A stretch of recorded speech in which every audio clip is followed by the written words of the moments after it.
Maya Chun walked slowly down the long hallway of Berkshire Conservatory. Her old sneakers made soft sounds on the shiny marble floor. The walls were covered with pictures of famous musicians. Their eyes seemed to follow her as she passed by. She carried a worn backpack on her shoulder. Inside were her music books, all used and bought from secondhand stores. The covers were bent and some pages were missing. But Maya knew every note written in those books by heart. Other students walked past her in groups. They talked loudly about their weekend concerts and private lessons. Their clothes looked expensive. Their instruments were new and shiny. Maya looked down at her faded jeans and old sweater. Her grandmother had bought them for her last Christmas. The music theory classroom was at the end of the hall. Maya could hear piano music coming from inside. Someone was playing a difficult piece perfectly. She stopped outside the door and listened. The music was beautiful but cold. It had no feeling in it. Maya thought about her own piano playing. She had never taken formal lessons. Her grandmother had taught her everything she knew. They lived in a small apartment above Mr. Kim's laundromat. The piano was old and some keys stuck when you pressed them. But Maya loved that piano more than anything in the world. She remembered the first time her grandmother showed her how to play. Maya was only 6 years old. Her small fingers could barely reach the keys. "Music comes from here," her grandmother had said, pointing to Maya's heart. "Not from books or teachers, from here." Maya pushed open the classroom door. 20 students sat in neat rows. Professor Williams stood at the front next to a grand piano. The piano was huge and black and perfect. Maya had never seen anything so beautiful. She found an empty seat in the back corner. That was where she always sat, away from the other students, away from their stares and whispers.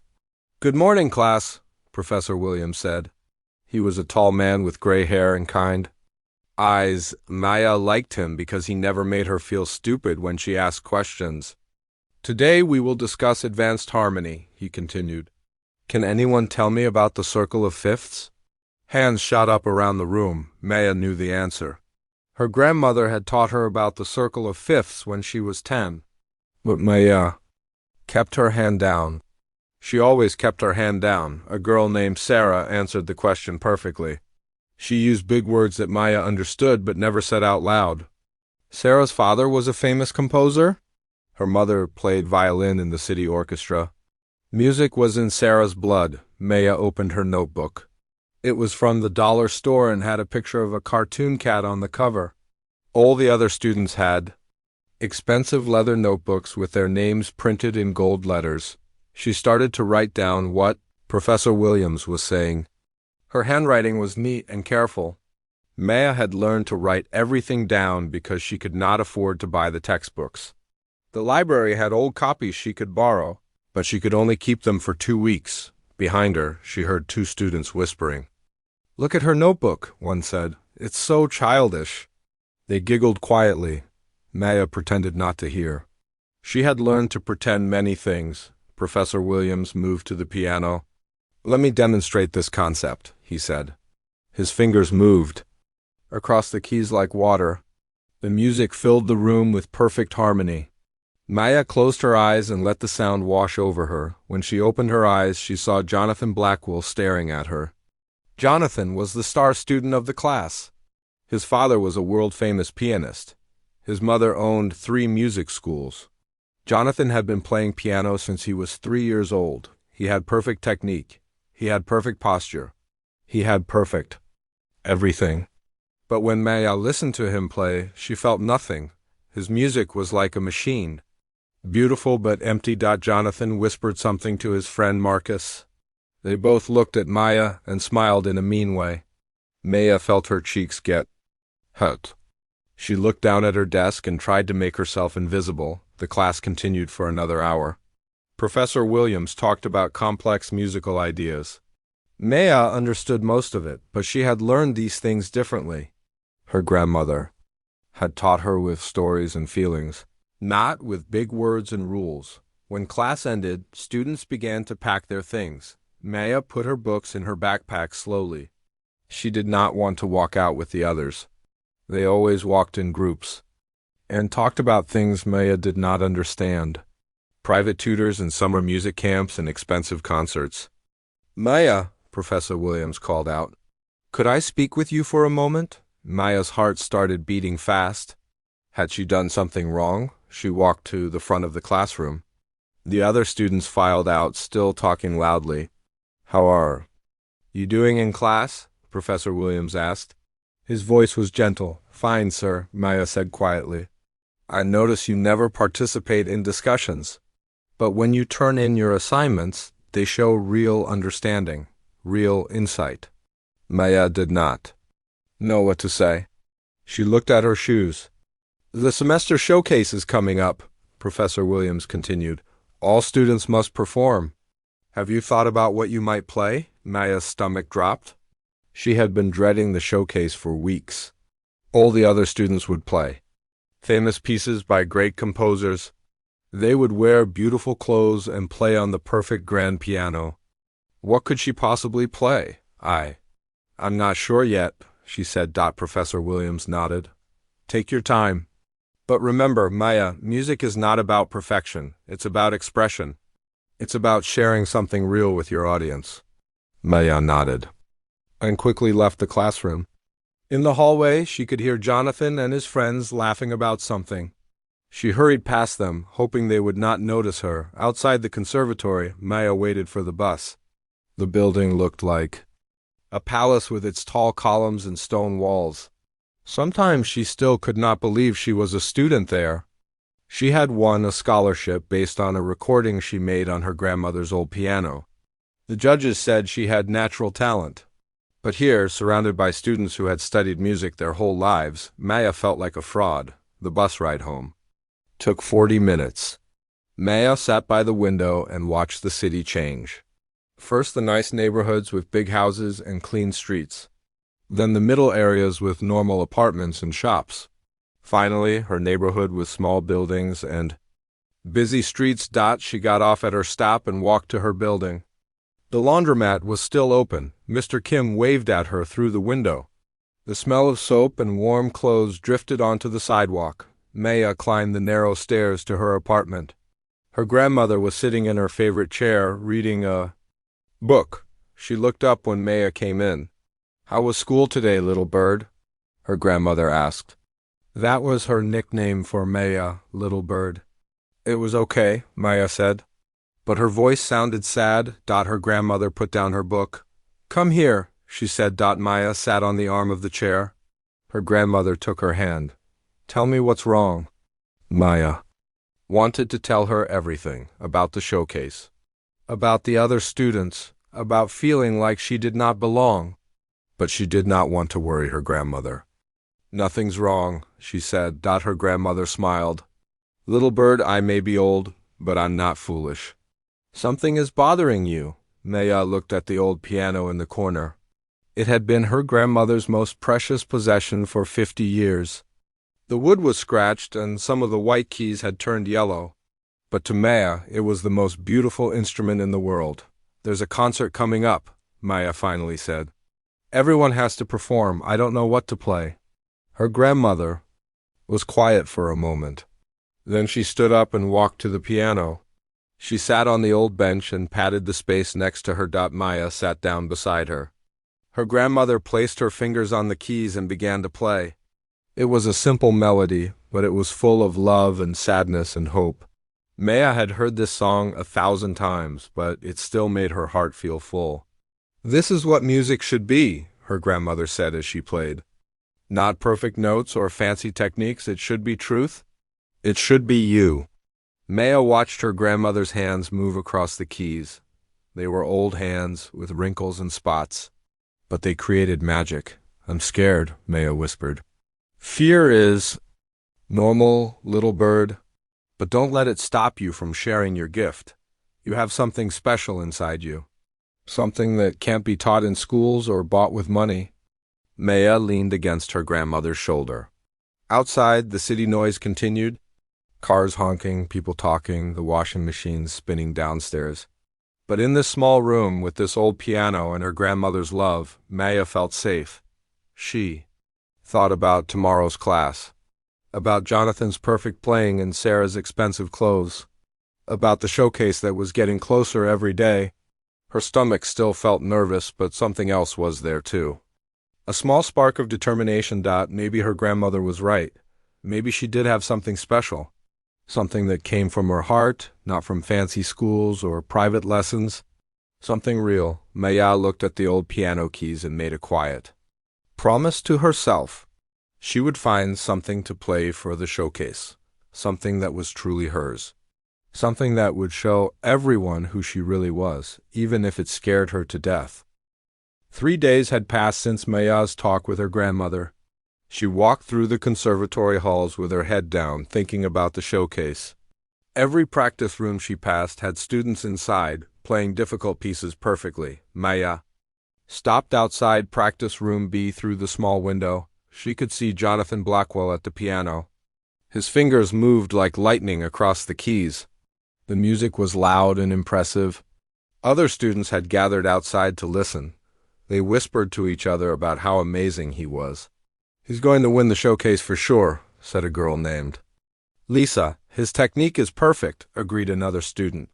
"And his father taught him the piece personally." Maya felt her stomach twist. She had been trying to choose a piece for 3 days. Every song she thought of seemed too simple compared to what the other students were playing. She kept walking down the hall. Her destination was practice room K, the smallest room in the basement. It was the only room that was always available, because nobody wanted to use it. The piano was old and the room smelled like dust, but it was quiet and private. Maya pushed open the door and turned on the light. The small room had gray walls and no windows. The piano was brown instead of black, and several keys were chipped. But when Maya sat down and pressed the keys, the sound was warm and gentle. She opened her music book and tried to play a piece by Chopin. Her fingers stumbled over the difficult parts. She tried again and again, but it never sounded right. Frustrated, she closed the book and put her head in her hands. "This is hopeless," she whispered to herself. From somewhere above, she could hear Jonathan still playing. The music drifted down through the ceiling, perfect and cold. Maya wondered if she should just tell Professor Williams she was sick and skip the showcase entirely. The door behind her opened suddenly. Maya turned around, expecting to see another student looking for a practice room. Instead, Jonathan Blackwell stood in the doorway. He was not alone. Marcus and 2 other students were with him. Well, Jonathan said with a mean smile. "Look what we found." Maya's heart started beating fast. She stood up from the piano bench. "We heard someone trying to play Chopin," Marcus said, "but it sounded like a cat walking on the piano." The other students laughed. Maya felt her face turn red. "Was that you?" Jonathan asked, stepping into the small room. "Trying to play real music?" Maya did not answer. She wanted to run past them and escape, but they were blocking the doorway. "Let me guess," Jonathan continued. "You're planning to play something embarrassing. At the showcase, maybe Twinkle, Twinkle, Little Star?" More laughter. Maya's hands shook. She picked up her music book and held it against her chest like a shield. "Actually," Jonathan said, looking at the old piano, "maybe this is more your speed. This broken piano in the basement. It matches your level perfectly." "Leave me alone," Maya said quietly. "What was that?" Jonathan cupped his ear mockingly. "I couldn't hear you.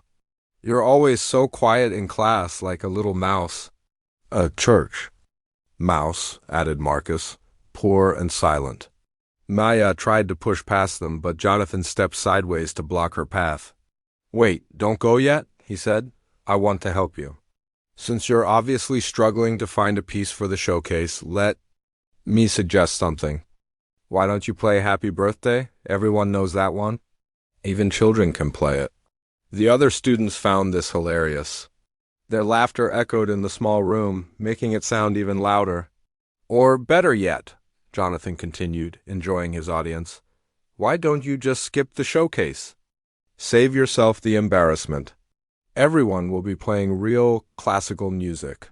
Rachmaninoff, Beethoven, Liszt. What could you possibly play that would fit with that?" Maya's eyes filled with tears, but she refused to let them fall. Not in front of these people.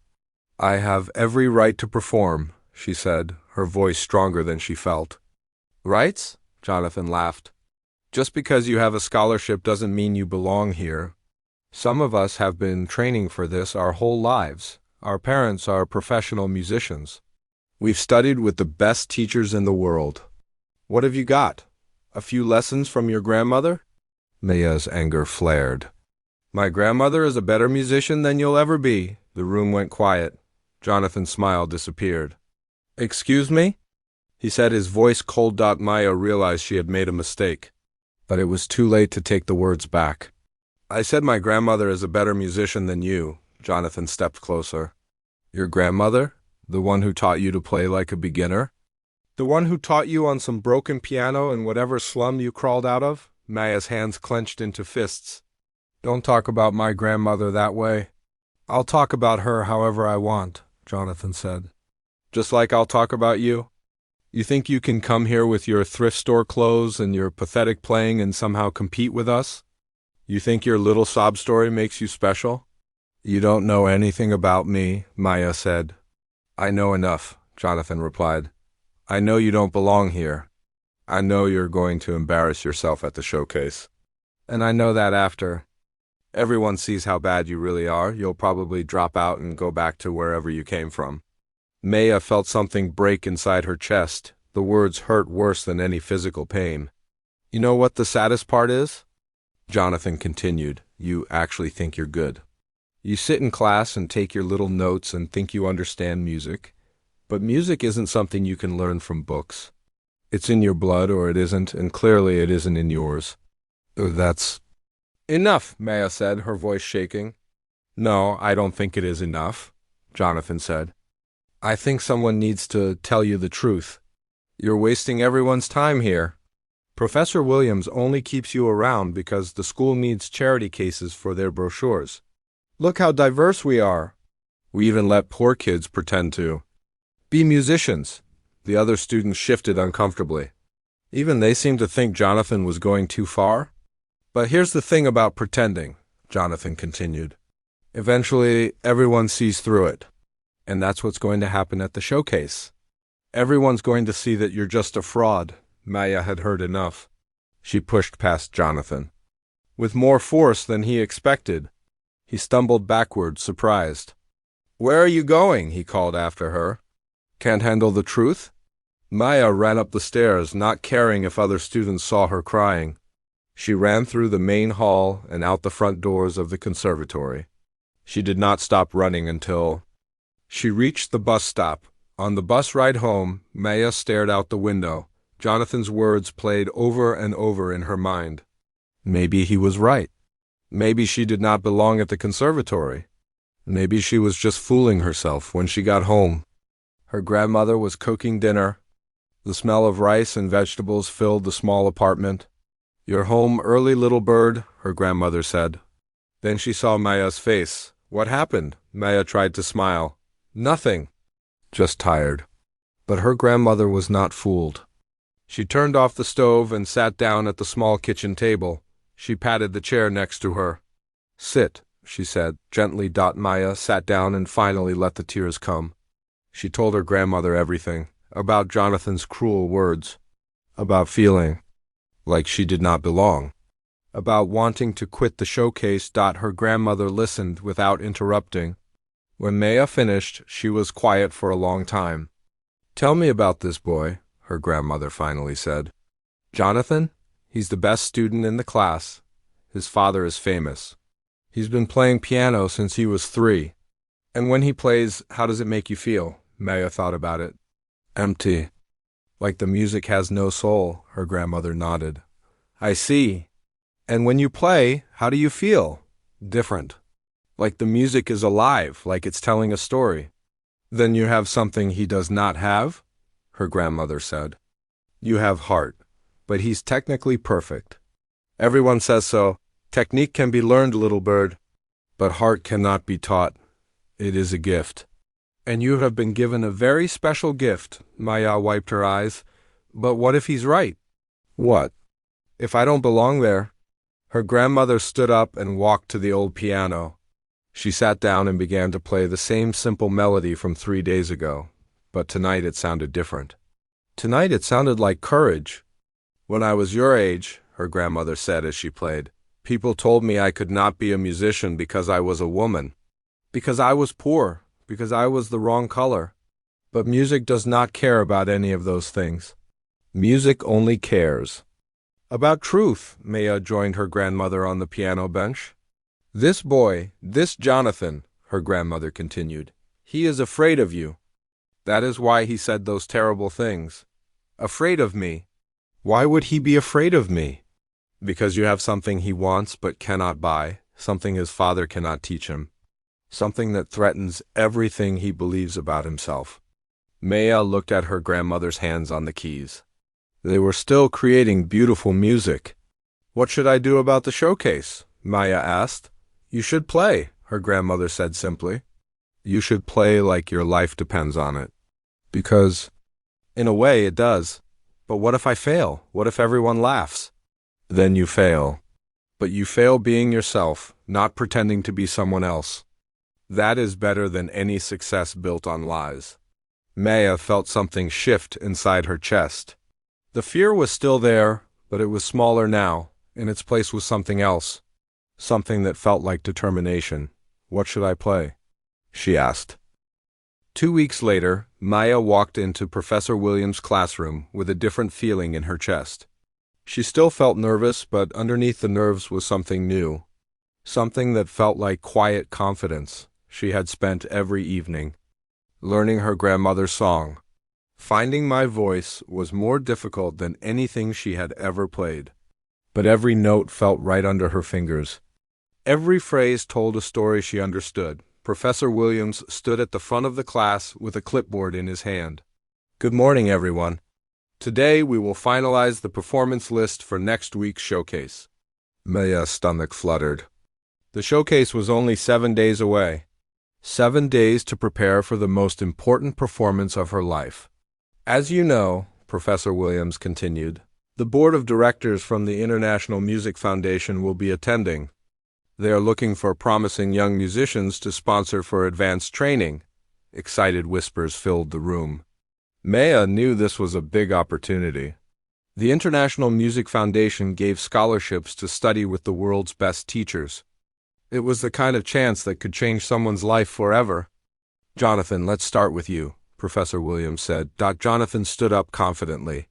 He was wearing an expensive jacket and his hair was perfectly styled. I will be performing Rachmaninoff Piano Concerto No. 2 in C minor, he announced. The class murmured with approval. It was one of the most difficult pieces in classical music. Only the most skilled pianists attempted it. Excellent choice, Professor Williams said, making a note on his clipboard. Sarah? Sarah stood next. I'll be playing Chopin's Ballade No. 1 in G minor. Another impressive choice. Maya felt her confidence shrinking. These were pieces by famous composers, pieces that music lovers all over the world knew and respected. One by one, the other students announced their selections. Beethoven's Moonlight Sonata, Liszt's Hungarian Rhapsody, Debussy's Clair de Lune. All beautiful, famous, challenging pieces. Finally, Professor Williams looked at Maya. And Maya? What will you be performing? Maya stood up slowly. Her legs felt shaky. Every eye in the room was on her. She could see Jonathan smirking in the front row. I will be performing an original composition, she said clearly. The room fell completely silent. Nobody moved. Nobody even seemed to breathe. Then Jonathan's laugh broke the silence. It started as a small chuckle but quickly grew louder. Soon other students were joining in. Original? Jonathan said between laughs. You're going to play something. You wrote yourself? That's quite ambitious, Maya, Professor Williams said carefully. What is the title of your piece? Maya's face felt hot, but she kept her voice steady. It's called Finding My Voice. Jonathan burst into fresh laughter. Finding My Voice? Are you serious? This isn't elementary school, Maya. This is a serious conservatory showcase. Jonathan, that's enough, Professor Williams said sharply, but Jonathan was not finished. Professor, you can't let her do this. The board of directors will be there. They'll expect to hear real music, classical music, not some little song she made up. Every composition was original when it was first written, Professor Williams replied. Beethoven's music was original once, so was Mozart's. Yes, but they were geniuses, Jonathan said. They were real composers. Maya is just a student who can barely play other people's music, let alone write her own. Maya felt anger rising in her chest. You don't know anything about my music, she said. I know enough, Jonathan shot back. I know it won't be good enough for this showcase. I know you're going to embarrass yourself and embarrass the school. That's quite enough, Professor Williams said firmly. Maya has every right to perform an original piece if she chooses, and I trust her judgment. Jonathan stood up from his desk. Professor, with all due respect, this is a mistake. The other conservatories will be sending their best students who have trained their whole lives for opportunities like this. If Maya performs some amateur composition, it will make our entire program look weak. Other students began to nod in agreement. Maya could see the doubt in their faces. They thought Jonathan was right. What if she plays something really bad? Whispered Lisa. What if the board thinks we're all at that level? She should play a real piece, added Marcus. Something safe. Something she can't mess up too badly. Maya felt surrounded by doubt and criticism. Part of her wanted to change her mind. Part of her wanted to choose a simple, classical piece that she could play without taking any risks, but then she remembered her grandmother's words. Music is about truth, it is about finding your own voice. I'm going to play my original composition, Maya said loudly. Cutting through the whispered conversations, the room fell silent again. Jonathan stared at her with surprise and anger. You're making a huge mistake, he said coldly. Maybe, Maya replied, but it's my mistake to make. Professor Williams made a note on his clipboard. Very well. Maya will perform Finding My Voice, an original composition. Jonathan sat down heavily in his chair. He looked frustrated and angry. This is ridiculous, he muttered after class. Maya packed her books quickly. She wanted to escape before anyone could confront her again. But as she reached the door, she heard footsteps behind her. Maya, wait, she turned around.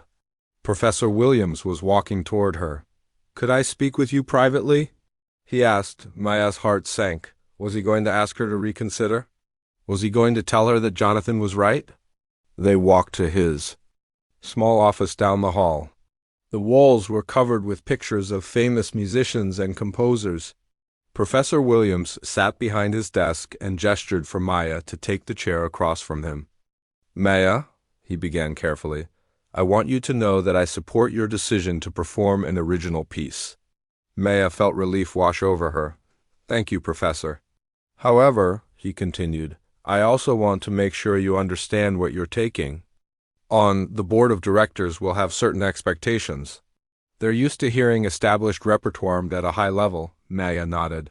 I understand. Do you?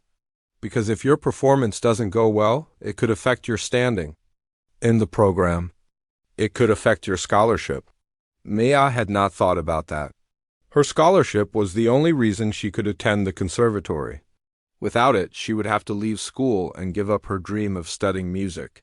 Are you saying I shouldn't perform my piece? She asked quietly. Professor Williams was quiet for a moment. I'm saying you should be very sure about your choice. Jonathan may have been unkind in how he expressed himself, but he wasn't entirely wrong. This is a risk.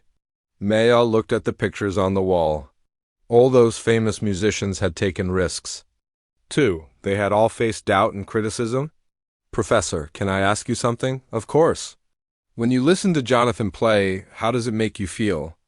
Professor Williams seemed surprised by the question. Jonathan is technically excellent. His training has been superb. But how does it make you feel? Professor Williams was quiet for a long time. If I'm being honest, it's impressive but not moving. It's like listening to a very advanced music box. Perfect but somehow empty. Maya nodded. That's what I thought too. Why do you ask? Because when I play my grandmother's song, it feels different, it feels alive. It feels like it means something. Professor Williams leaned back in his chair. Tell me about this piece. Who wrote it? My grandmother. She wrote it many years ago when she was young and struggling. She called it Finding My Voice because it was about discovering who she really was as a person and as a musician. And she taught it to you? Yes, every evening for the past 2 weeks. At first I could barely play it, but now it feels like part of me. Professor Williams smiled slightly. Mia, can I tell you something? In 30 years of teaching, I've heard thousands of students play. Most of them play beautifully, some play perfectly. But very few play with genuine emotion, very few play with soul. Maya felt a warm feeling spread through her chest. From what I've observed of your playing in class, Professor Williams continued, you have something special, something that can't be taught. And if this piece truly expresses who you are as a musician, then you should absolutely perform it. Even though it's risky? Especially because it's risky. The greatest artists in history were all risk takers. They all chose to be authentic rather than safe. Maya stood up to leave. Thank you, Professor, for believing in me. Just promise. Me one thing, he said as she reached the door. What's that? Promise me you'll practice hard this week. If you're going to take this risk, make sure you're prepared for it. Maya smiled. I promise. She left Professor Williams' office feeling more determined than ever. She knew the next week would be difficult. She knew Jonathan and the other students would continue to doubt her. But she also knew she was making the right choice. That evening, Maya practiced for 3 hours straight. Her fingers moved over the keys of her grandmother's old piano, playing the melody that had become so precious to her. Finding My Voice was more than just a song now. It was her declaration of independence, her statement that she belonged in the world of music. Even if she was different from everyone else, her grandmother sat in her chair nearby, listening and occasionally offering gentle suggestions. Remember, she said, the third phrase should sound like a question, like you're searching for something. Maya woke up on Monday morning with a heavy feeling in her chest. 4 days until the showcase. 4 days until she would either prove herself or fail completely in front of everyone who mattered. She had barely slept. Every time she closed her eyes, she saw Jonathan's mocking face. She heard the other students whispering about her foolish choice to play an original piece. She imagined the board of directors shaking their heads in disappointment. At breakfast, her grandmother noticed her picking at her food. You must eat, little bird, she said gently. Your body needs strength for what's ahead. Maya forced herself to take a few bites of toast, but everything tasted like cardboard. Her stomach was too twisted with worry to feel hungry. I keep thinking about what Jonathan said, Maya admitted. What if he's right? What if I don't belong there? Her grandmother set down her coffee cup and looked directly at Maya. Tell me something. When you play our song, how do you feel? Like I'm telling a story that matters, like the music is alive. And when you hear Jonathan play? Maya thought about it. Like I'm listening to a machine, perfect but cold? Then trust that feeling, her grandmother said. Music is not about being perfect, it is about being real. Maya nodded, but doubt still clouded her mind. She finished breakfast quickly and gathered her things for school. The walk to the bus stop felt longer than usual. Every step took her closer to another day of facing her classmates who thought she was making a terrible mistake on the bus. Maya stared out the window at the city, passing by. She thought about all the people in their cars and offices who would never know about the showcase. To them, it was just another Monday. But for Maya, it felt like the beginning of the most important week of her life. At the conservatory, Maya tried to keep her head down and avoid attention. But it seemed like everyone was talking about the showcase. In the hallways, she heard conversations about dresses and sheet music and which pieces were most likely to impress the board. During music theory class, Professor Williams announced the order of performances for Friday night. We will begin with Sarah performing Chopin, followed by Marcus with Beethoven. He read from his list. Then Lisa with Debussy, Jonathan with Rachmaninoff, and finally Maya with her original composition. Maya's heart sank. She was performing last. That meant if she failed, it would be the final impression the board had of the entire program. After class, Jonathan cornered her in the hallway. "Last on the program," he said with a cruel smile. "Do you know what that means?" Maya did not answer. "It means you're the grand finale, the big finish. If you mess up, that's what everyone will remember." He leaned closer. "Are you sure you want that responsibility?" "Leave me alone, Jonathan," Maya said, trying to walk past him, but he blocked her path. "I'm trying to help you. There's still time to change your mind. You could play something simple, something safe. Save yourself the humiliation." "I'm not changing my mind." Jonathan's expression hardened. "Fine, but don't say I didn't warn you. When you crash and burn up there, remember that I tried to save you from yourself." Maya pushed past him and hurried toward the practice rooms. Her hands were shaking with anger and fear. Maybe Jonathan was right. Maybe performing last was too much pressure. Maybe she should play something safer. She found her usual practice room in the basement and sat down at the old piano. She tried to play Finding My Voice, but her fingers felt clumsy. She kept making mistakes in places where she usually played perfectly. Maya stopped and put her head in her hands. The doubt was eating away at her confidence like acid. Every cruel word Jonathan had said was echoing in her mind, making it impossible to focus on the music. She tried again, but this time she made even more mistakes. Frustrated, she slammed her hands down on the keys, creating a harsh, discordant sound. "This is hopeless," she whispered to herself. Maya spent the rest of the day in a fog of anxiety. During her other classes, she could barely concentrate. Teachers. Voices seemed to come from far away. The words in her textbooks blurred together. At lunch, she sat alone in the corner of the cafeteria.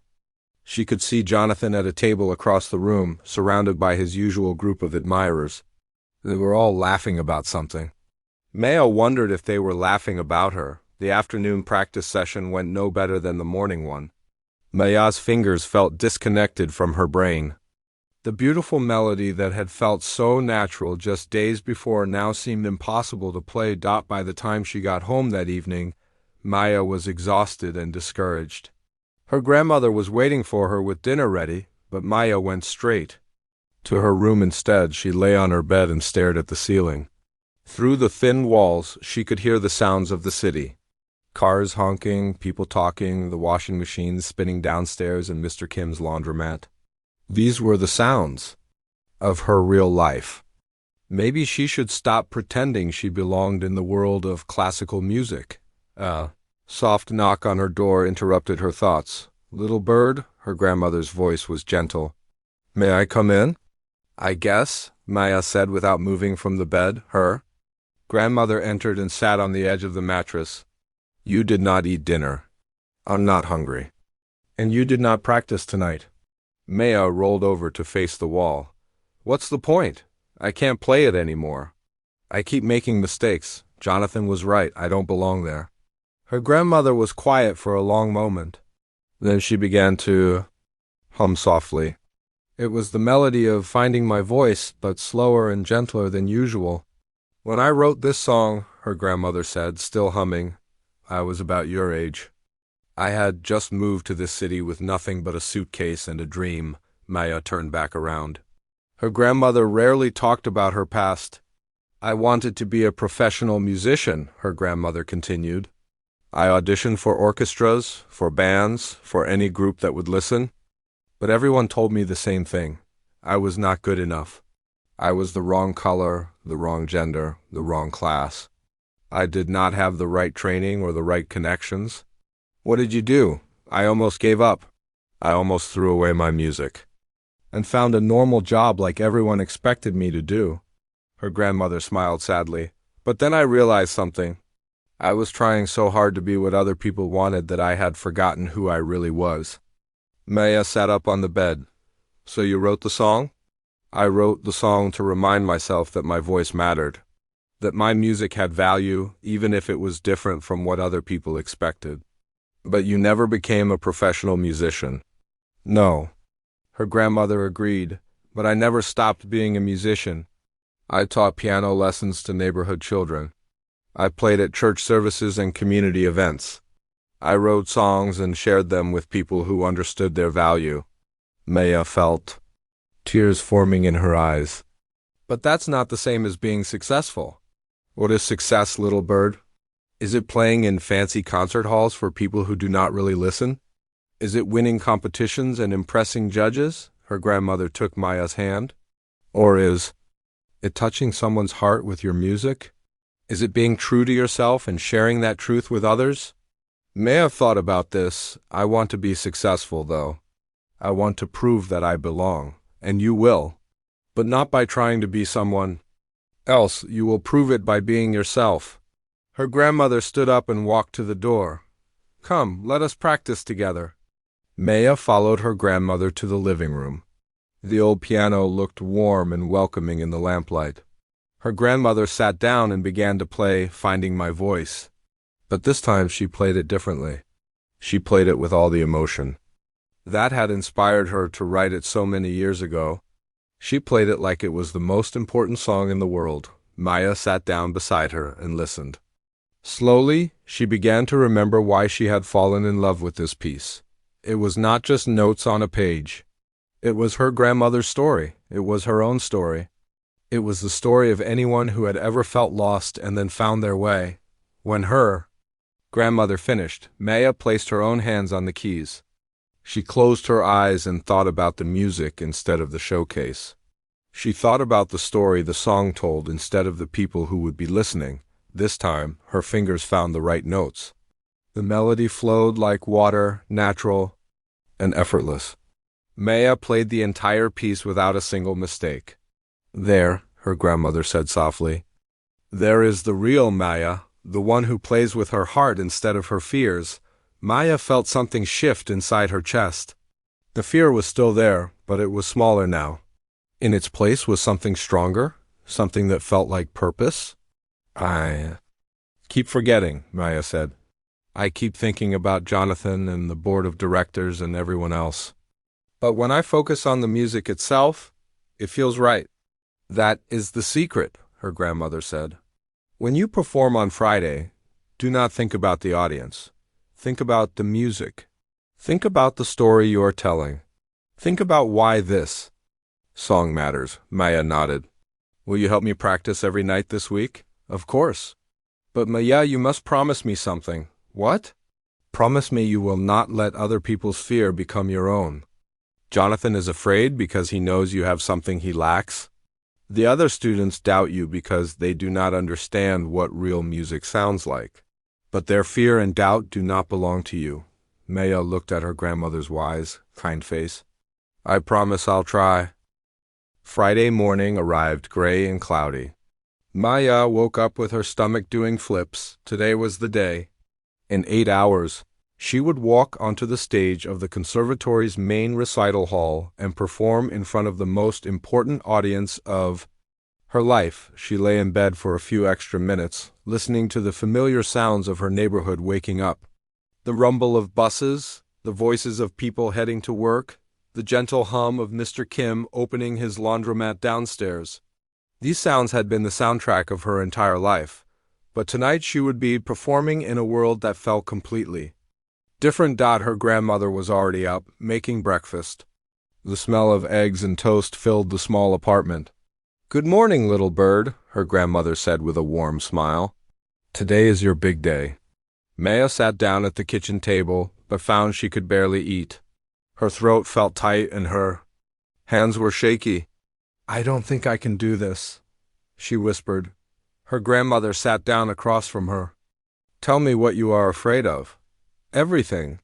What if I forget the notes? What if my hands shake too much to play? What if everyone thinks the song is terrible? Maya's voice got smaller with each worry. What if Jonathan is right and I really don't belong there? Her grandmother reached across the table and took Maya's hands in her own. They were warm and steady. Little bird, listen to me.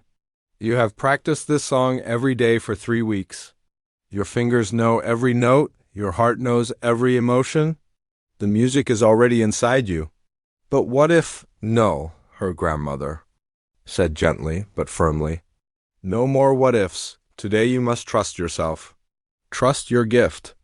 Trust that you have something important to share with the world. Maya nodded, trying to absorb her grandmother's confidence. After breakfast, she gathered her things for school.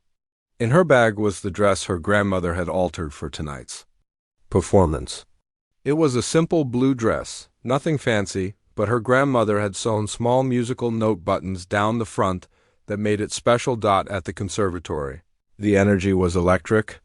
Students rushed through the halls, carrying garment bags and talking excitedly about the evening's performances. Maya tried to blend into the background, but Professor Williams spotted her near her locker.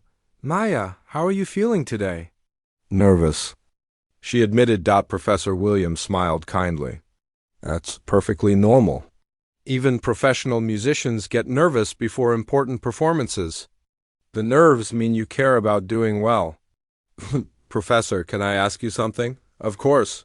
Do you really think I should perform my grandmother's song? Everyone else is playing famous pieces by famous composers. What if mine doesn't fit?" Professor Williams was quiet for a moment, considering his words carefully. "Maya, in all my years of teaching, I've learned that the most memorable performances are not always the most technically perfect ones. They are the ones that come from the heart, the ones that tell a truth the audience needs to hear. But what if the board doesn't understand? Then they will learn something new, and that is never a bad thing." Maya felt slightly better after talking to Professor Williams, but as the day went on, her nervousness grew stronger. During lunch, she could barely eat.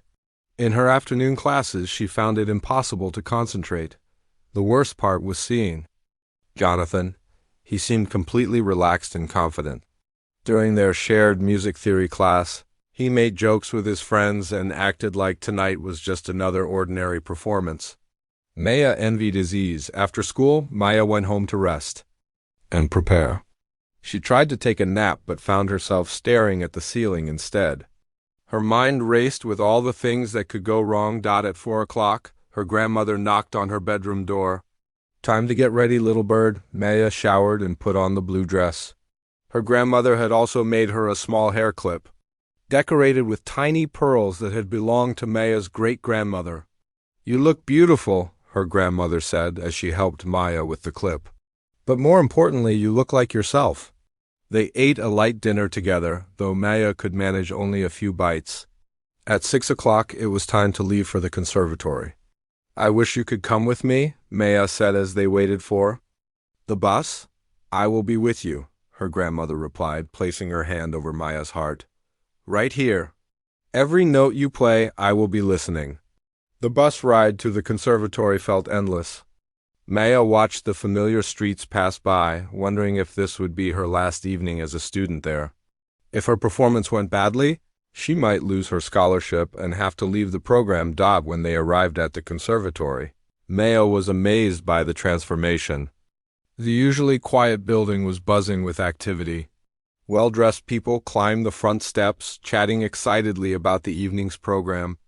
These were parents, teachers, music lovers, and most importantly, the board of directors who held Maya's future in their hands. Maya said goodbye to her grandmother at the entrance and made her way to the backstage area.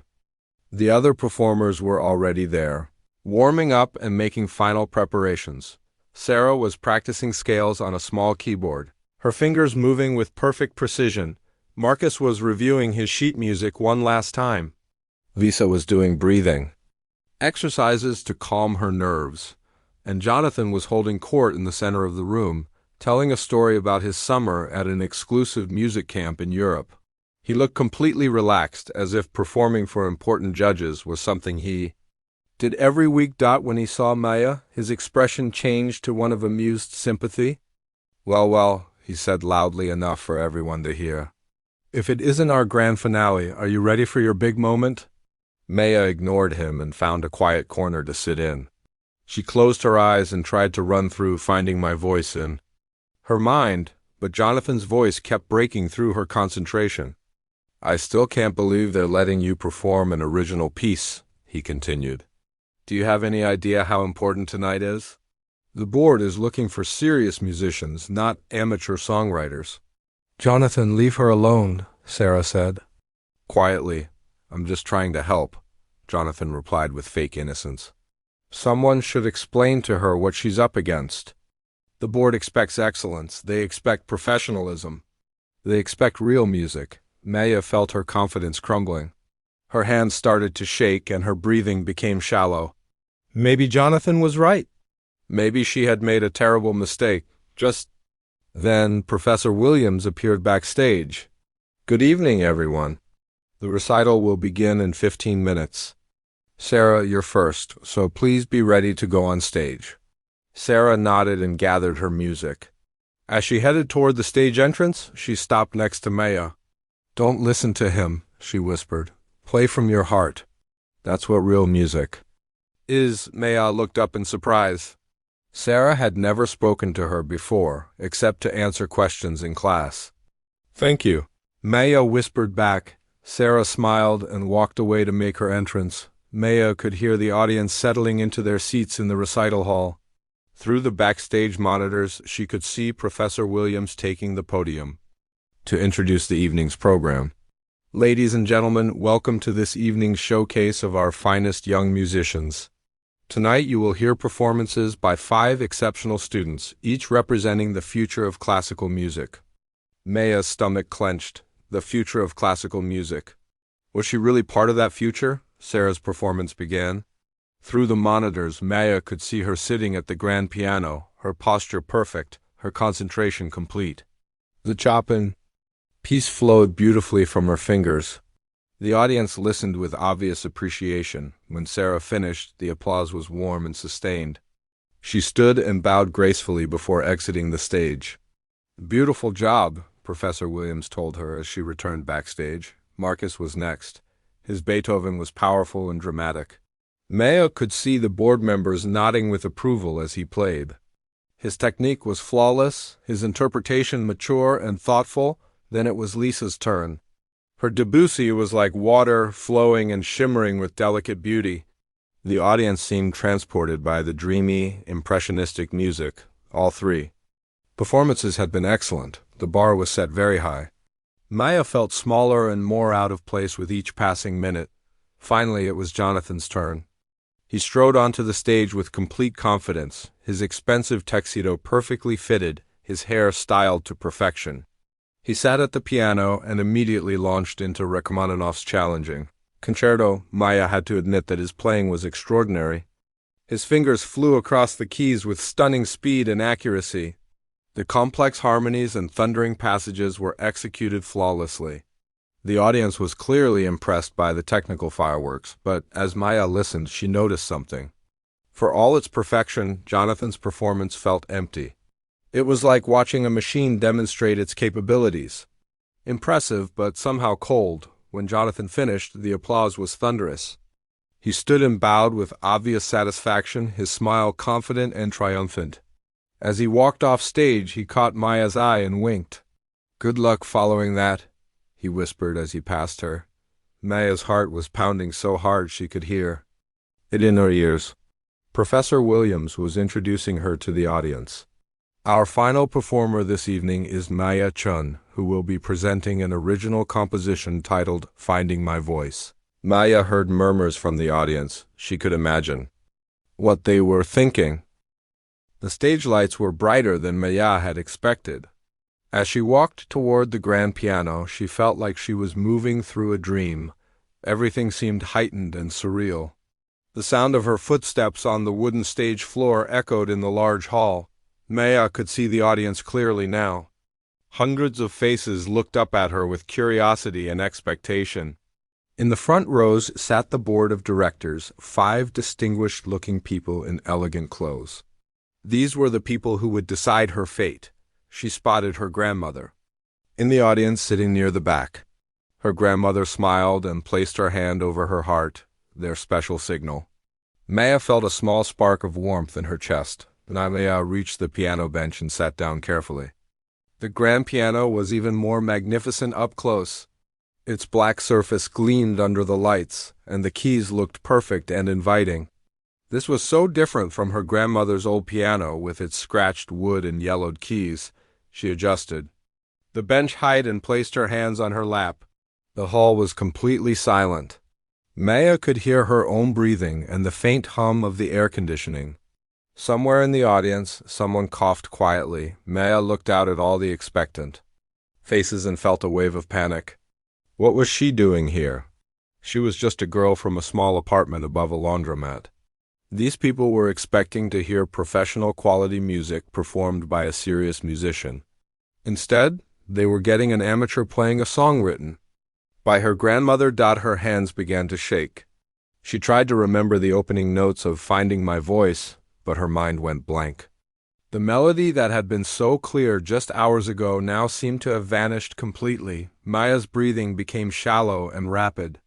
She could feel sweat forming on her forehead despite the cool air in the hall. The silence stretched on and on. People were starting to shift in their seats, wondering why she was not beginning to play. In the front row, she could see one of the board members checking his watch.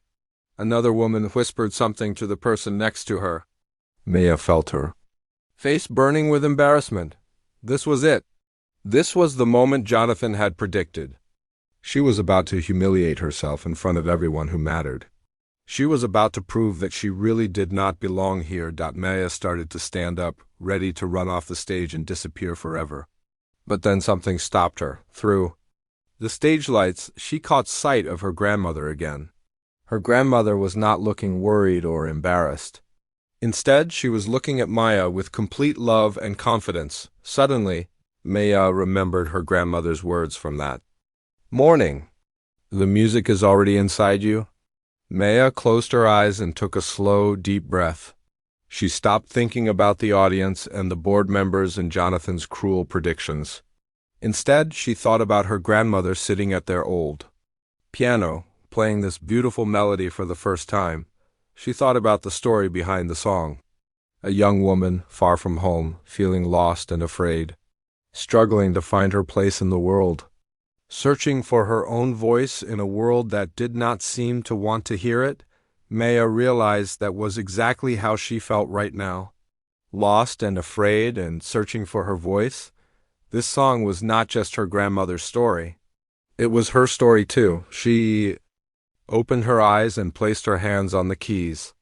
The piano felt warm and welcoming under her fingers. Maya found middle C and pressed it gently. The single note rang out clear and pure in the silent hall. It was not just a note. It was the beginning of a conversation. A question asked with honesty and hope. Maya let the sound fade completely before she played the next note. Then the next. Slowly, carefully, she began to build the opening phrase of Finding My Voice. The melody was simple at first, like someone tentatively speaking their truth for the first time. Maya's fingers moved with growing confidence as the phrases became more complex and assured. She was no longer aware of the audience, or the stage lights, or the importance of the moment. She was completely lost in the music, in the story it told, in the emotions it expressed. The song built to its first climax, a passage that spoke of struggle and doubt. Maya's hands moved across the keyboard with passion and intensity. This was the part where the young woman in the song faced her fears and decided to keep searching for her truth. As the music continued, Maya felt something magical happening. She was not just playing notes anymore. She was speaking directly to the hearts of everyone listening. She was sharing something real and vulnerable and beautiful. The middle section of the song was the most challenging part. It required delicate touch and precise timing. Maya had practiced this section hundreds of times, but now it flowed from her fingers like it was the most natural thing in the world. This part of the song was about discovery, about the moment when the lost young woman began to understand who she really was. The melody danced and soared, full of joy and wonder and newfound confidence. Maya could feel the audience leaning forward in their seats. The energy in the room had completely changed. People were not just listening politely anymore. They were captivated, drawn into the story the music was telling. As the song moved toward its conclusion, Maya poured everything she had into the performance. All her hopes and dreams and fears.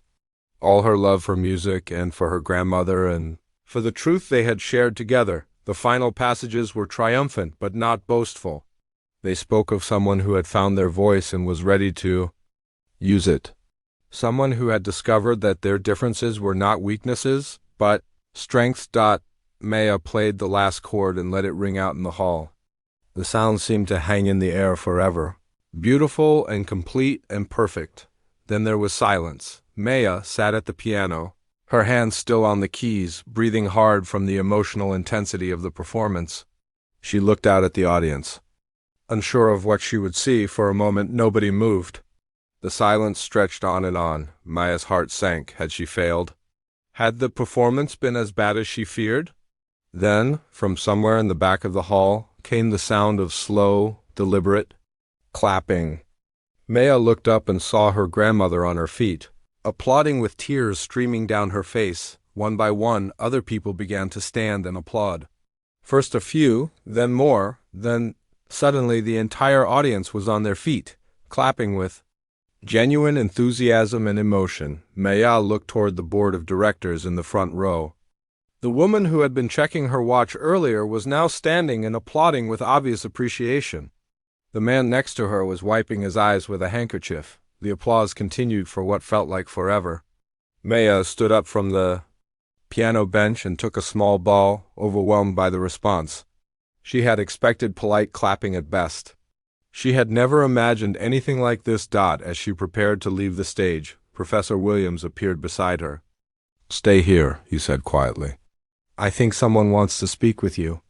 The applause finally died down, and the audience began to return to their seats, but one person remained standing. It was Dr. Elizabeth Harper, the chairwoman of the International Music Foundation Board. Dr. Harper was an elegant woman in her 60s with silver hair and intelligent eyes. She was famous throughout the music world for her ability to recognize talent and her commitment to supporting young musicians. She walked up onto the stage, and the audience fell silent again, curious about what she would say. "Ladies and gentlemen," Dr. Harper began, her voice carrying clearly through the hall.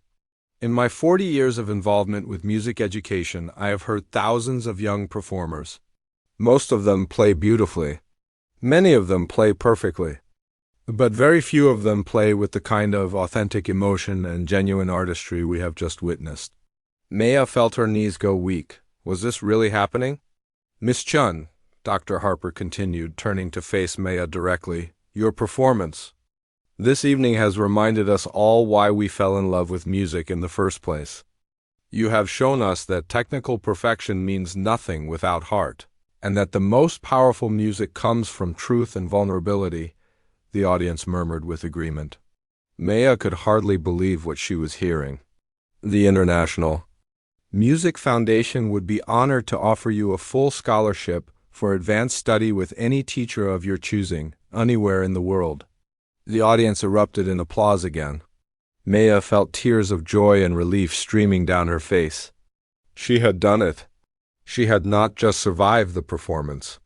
She had triumphed. As she looked out at the cheering audience, Maya's eyes found Jonathan in the wings.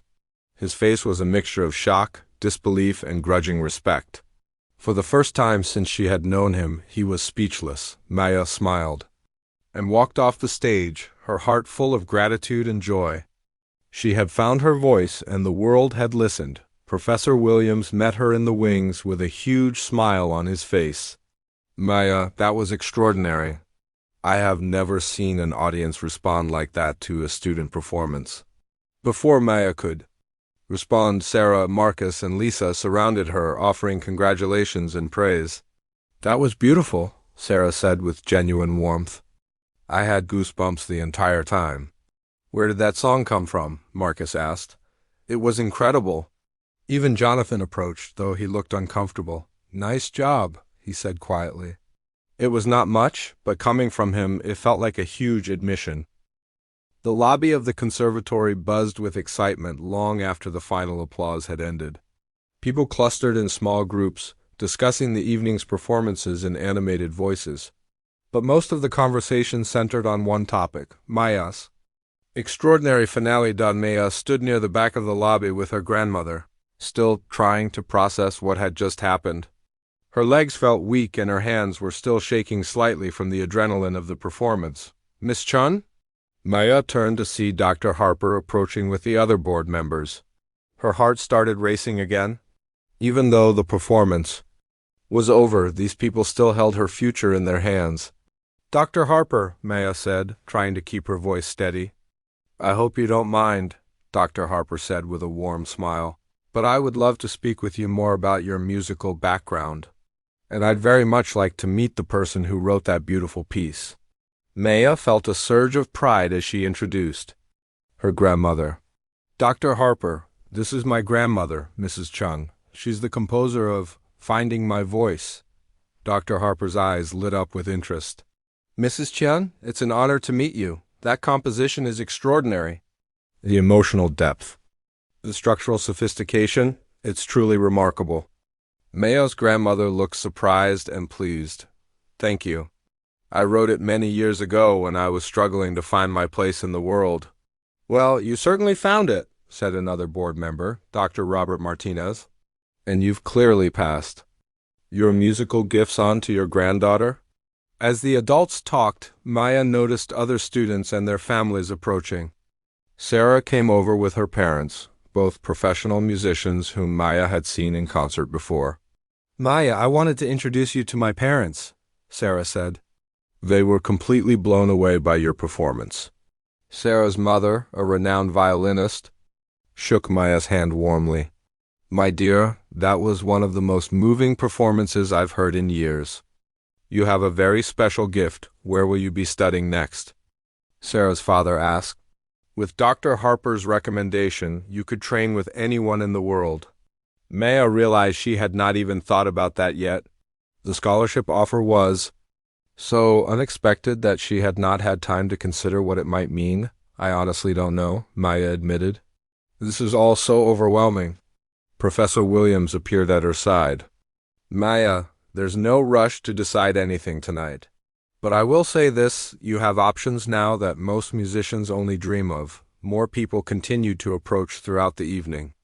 Music teachers from other schools, professional musicians, who had been in the audience, even some of the other students' parents who wanted to meet the young woman who had created such a stir. Maya noticed that the atmosphere around her had completely changed. Just hours ago, she had been the quiet scholarship student whom most people ignored. Now she was the center of attention, the one everyone wanted to meet and congratulate. But the most meaningful moment came when Jonathan finally approached her. Directly, he had been hanging back with his own family, and Maya could see him having what looked like an intense conversation with his famous father when he finally walked over. His usual arrogance was nowhere to be seen. He looked uncertain and perhaps even a little humbled. "Maya," he said quietly, glancing around to make sure others could not hear, "I owe you an apology." Maya was so surprised she did not know what to say. "I was wrong," Jonathan continued. "About your music, about your abilities, about whether you belong here. That performance tonight, it was incredible. It was the kind of music I wish I could play." Maya found her voice.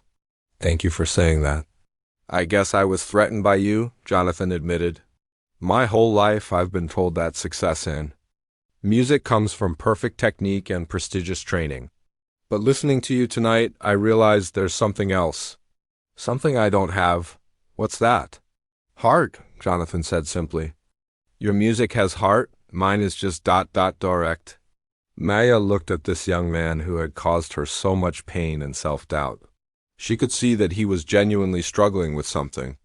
"Jonathan, you're incredibly talented," she said generously. "Maybe you just need to find your own voice like I did." He nodded thoughtfully. "Maybe so. Anyway, congratulations. You deserve everything good that comes from tonight." As Jonathan walked away, Maya felt a sense of closure.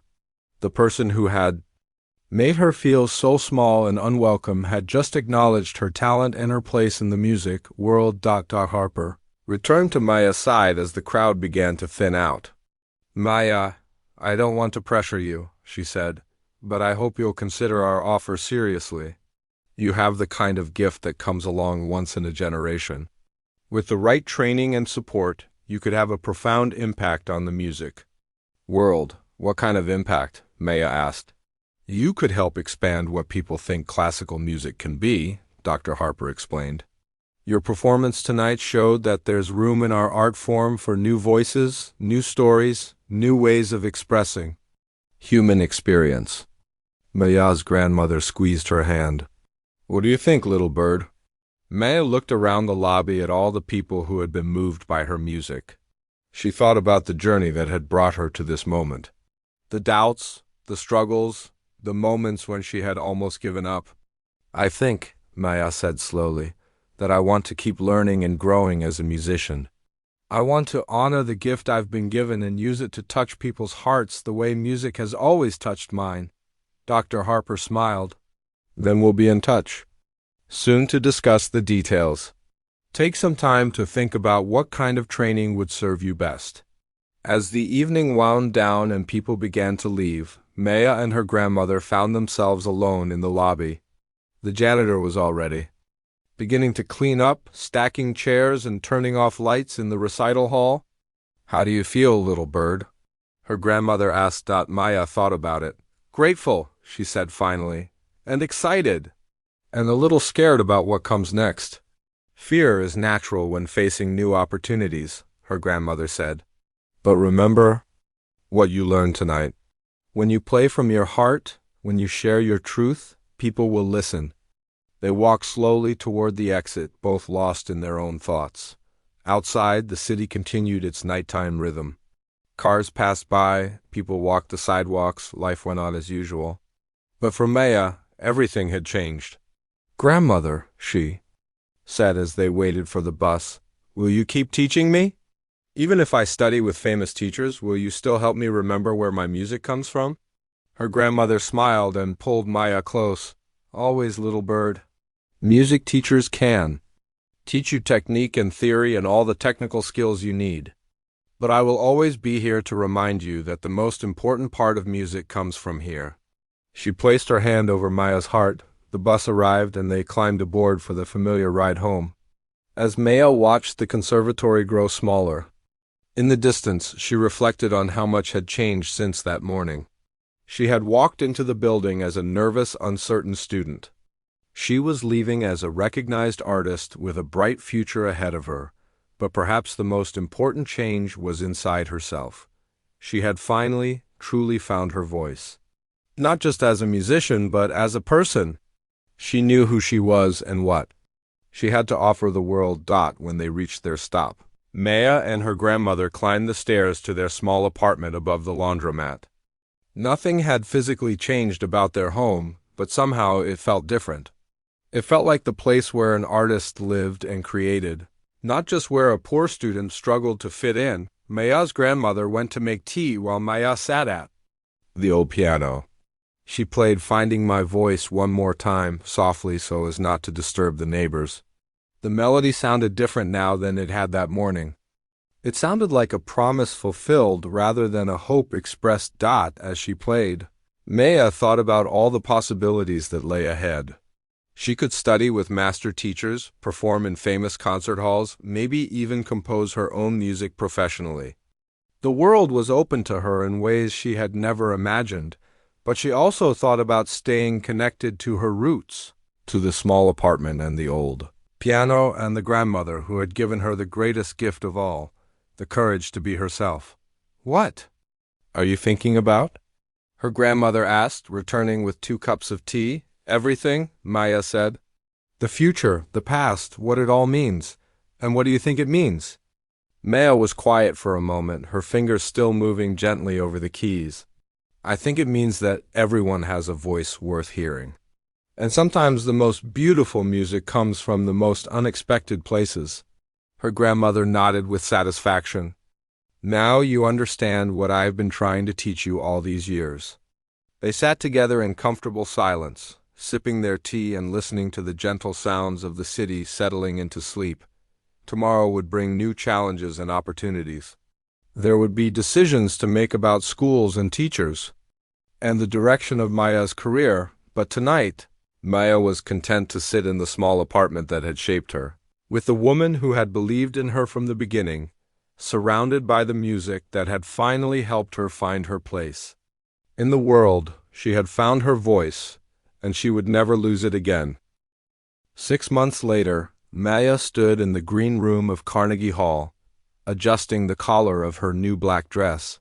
Through the walls, she could hear the murmur of the audience settling into their seats for the International Music Foundation's annual showcase concert. So much had changed since that night at the conservatory. Maya had chosen to study with Dr. Elena Vasquez, a renowned pianist and composer who specialized in helping young musicians develop their unique artistic voices.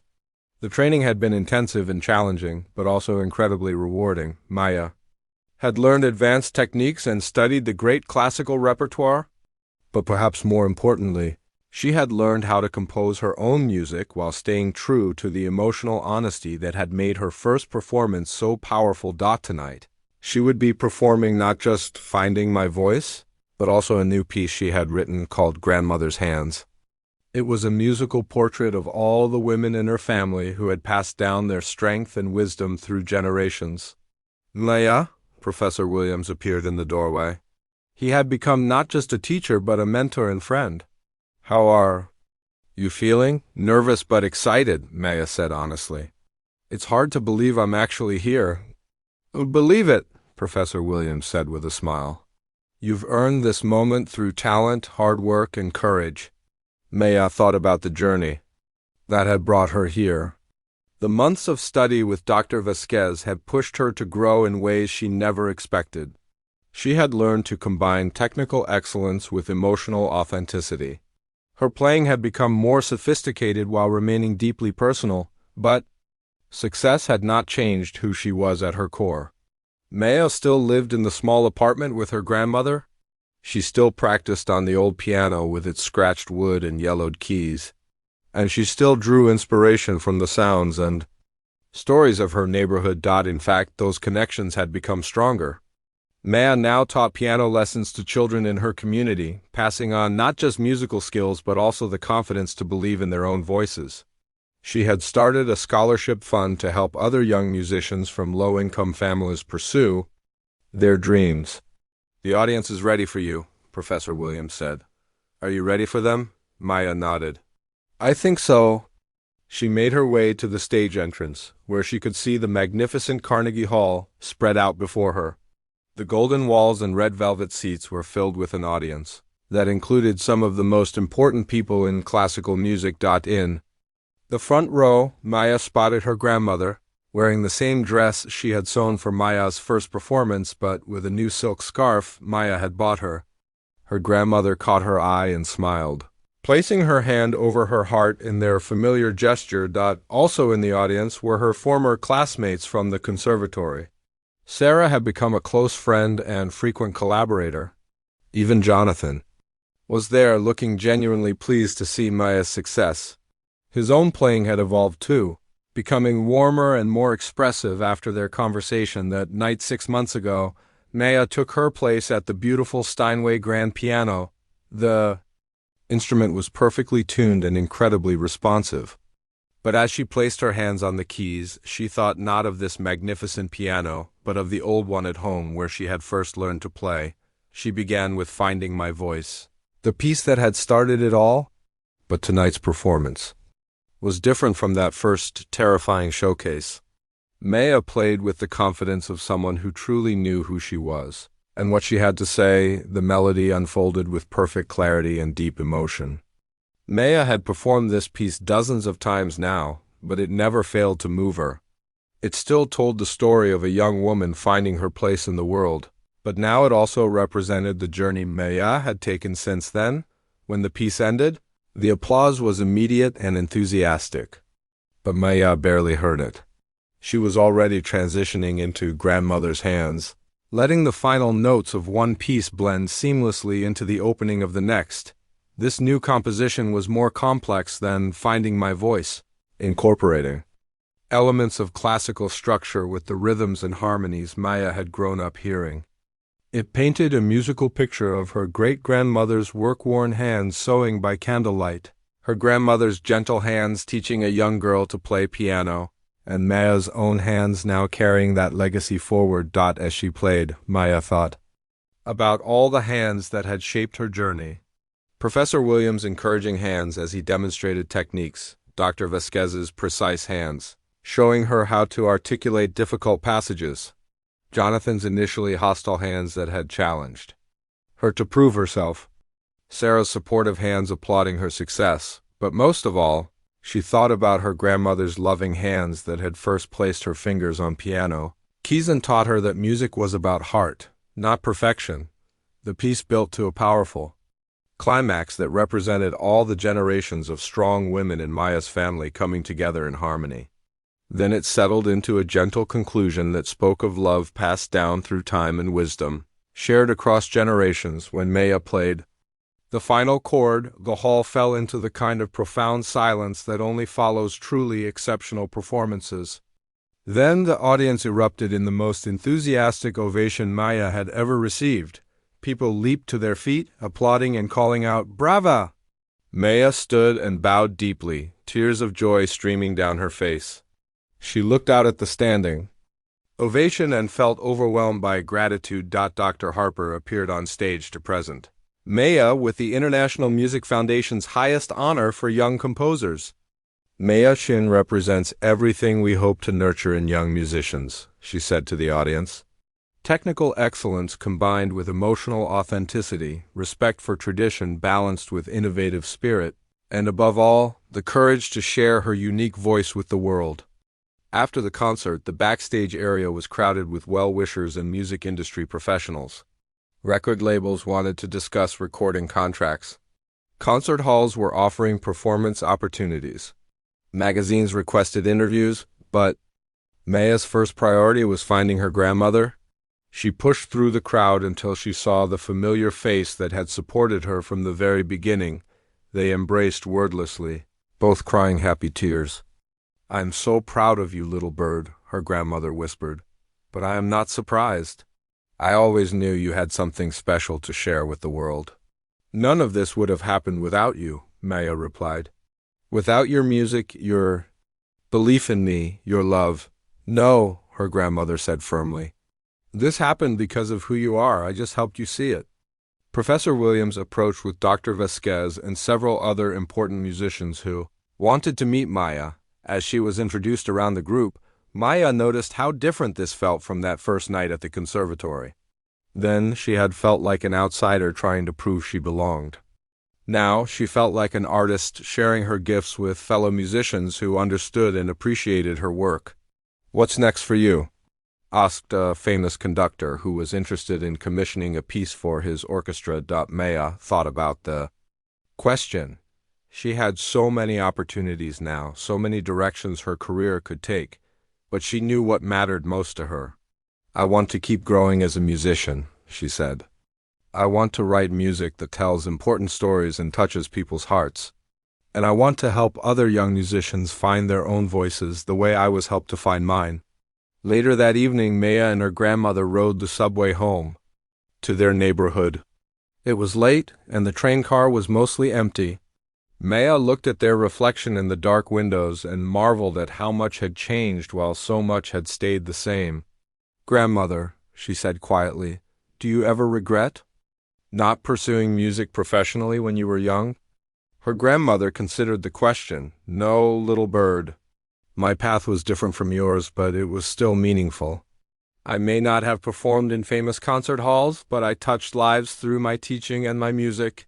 And most importantly, I was able to help you discover your gifts." Maya nodded. "I understand now that there are many ways to be a musician, many ways to make music matter." "Yes, and you have found yours." When they reached their stop, Maya and her grandmother climbed the familiar stairs to their apartment. Mr. Kim was closing up the laundromat for the night, and he waved excitedly when he saw them. "I heard you on the radio," he called out. "The whole neighborhood is proud of you." Maya smiled and waved back. This was part of what she loved about her life. Despite all the success and recognition, she was still connected to her roots, still part of the community that had shaped her. In their apartment, Maya sat down at the old piano one more time. She played Finding My Voice softly, thinking about how the song had evolved and grown along with her own understanding of what it meant to be a musician. "What are you thinking about?" her grandmother asked, settling into her favorite chair with a cup of tea. "I'm thinking about voices," Maya said. "How everyone has one, but not everyone gets the chance to share it. How important it is that we listen to all kinds of music, all kinds of stories. And what will you do with that understanding?" Maya's fingers continued to move gently over the keys. "I'm going to use my platform to amplify other voices.